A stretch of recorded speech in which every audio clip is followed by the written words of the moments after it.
Ukraine crisis.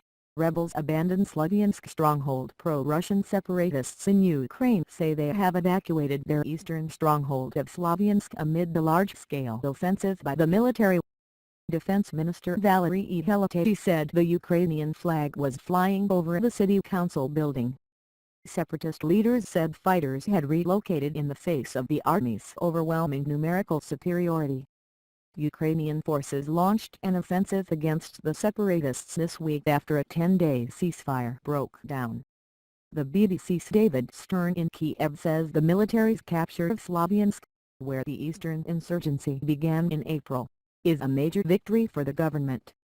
Surrendering Sloviansk's rebel-backed mayor, Vladimir Pavlenko, confirmed to Agence France-Presse news agency that the separatists had left. Alexander Bourdeil, Prime Minister of the self-proclaimed Donetsk People's Republic, said on a rebel website, "Due to the overwhelming numerical superiority of the enemy, our men were forced to abandon their positions." The Associated Press quoted rebel spokesman Andrei Pergin as saying the army offensive had left the town in ruins. Another rebel commander told AP the fighters were moving to the town of Kramatorsk. Witnesses said there was bombing overnight in Sloviansk and in the morning the rebel man checkpoints had been abandoned. Interior Minister Arsen Avakov earlier said on Facebook that the rebels were suffering losses and surrendering after leaving Sloviansk and being met by Ukrainian forces. Mr. Avakov said some intelligence suggests that the military commander of the self-declared Donetsk People's Republic DPR Igor Strelkov was among those leaving. The commander, whose real name is Igor Gurkin, is accused by Ukraine's government and the European Union of being a Russian military intelligence officer. Mr. Poroshenko's website said the separatists had lost one tank and 4 armored vehicles as they left. However, one rebel leader, Pavel Gubarev, said the losses suffered were minimal. In a separate development, Russian news agency Interfax reported that Ukrainian forces had destroyed the headquarters of the DPR in the town of Artemovsk. Diplomatic moves. There has been intense diplomatic activity this week to try to reinstate the ceasefire, with telephone calls involving Germany, France, the United States, Russia and Ukraine. Mr. Poroshenko said he was ready to return to a ceasefire provided it was observed by both sides, all hostages were freed and borders secured by government forces.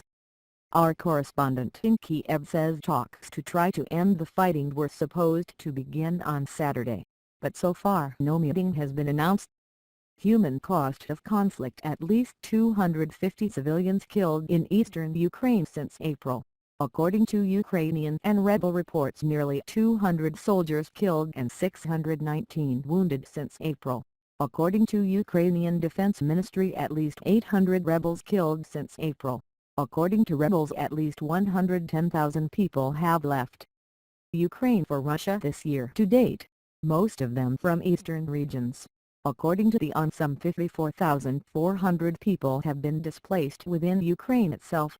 The UN says line Mr. Poroshenko called off the unilateral truce on June 30, accusing the rebels of staging deadly attacks on Ukrainian government troops. Violence erupted in eastern Ukraine in April, when the separatists declared independence in the Donetsk and Luhansk regions. That followed Russia's annexation of Ukraine's Crimea. The current Ukraine crisis started last November, when then-President Viktor Yanukovych decided, under pressure from Russia, not to sign an agreement with the EU, leading to street protests in Kiev and his eventual overthrow.